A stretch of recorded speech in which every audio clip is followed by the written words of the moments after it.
முத்துப்பேட்டை அடுத்த உதய மார்த்தாண்டபுரத்தில் குடிநீர் வராத குடிநீர் குழாய்க்கு பெண்கள் காலி குடங்களுடன் சென்று மாலை போட்டு பக்தி கொளுத்தி சூடம் ஏற்றி நூதன போராட்டம். திருவாரூர் மாவட்டம் முத்துப்பேட்டை அடுத்த உதய மார்த்தாண்டபுரம் ஊராட்சிக்குட்பட்ட அனைத்து பகுதியிலும் சமீப காலமாக குடிநீர் தட்டுப்பாடு உள்ளது. இதனால் மக்கள் கடும் அதிருப்தியில் உள்ளனர். இந்நிலையில் உதய மார்த்தாண்டபுரம் ஊராட்சிக்குட்பட்ட நாச்சிக்குளம் தெற்கு தெரு பகுதியில் ஏராளமான மக்கள் வசித்து வருகின்றனர். இவர்களுக்கு குடிநீராக அம்மா பள்ளி அருகே உள்ள டேங்கிலிருந்து குழாய் மூலம் குடிநீர் விநியோகம் செய்யப்பட்டு வருகிறது. இதில் சமீப காலமாக அப்பகுதி குடிநீர் குழாய்களில் குறைவான குடிநீர் வந்த நிலையில் கடந்த 15 நாட்களாக அறவே குடிநீர் வரவில்லை. இதனால் இப்பகுதி மக்கள் நெடுந்தூரம் சென்று குளம் மற்றும் ஆறுகளுக்கு சென்று குடிநீர் எடுத்து வரும் நிலை ஏற்பட்டுள்ளது.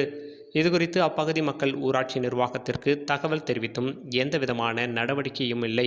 இதனால் அதிருப்தி அடைந்த அப்பகுதி பெண்கள் நேற்று காலி குடங்களை எடுத்து வந்து அப்பகுதியில் உள்ள குடிநீர் குழாய்க்கு பூ மாலை போட்டு பத்தி கொளுத்தி வைத்து சூடம் ஏற்றி போராட்டத்தில் ஈடுபட்டனர்.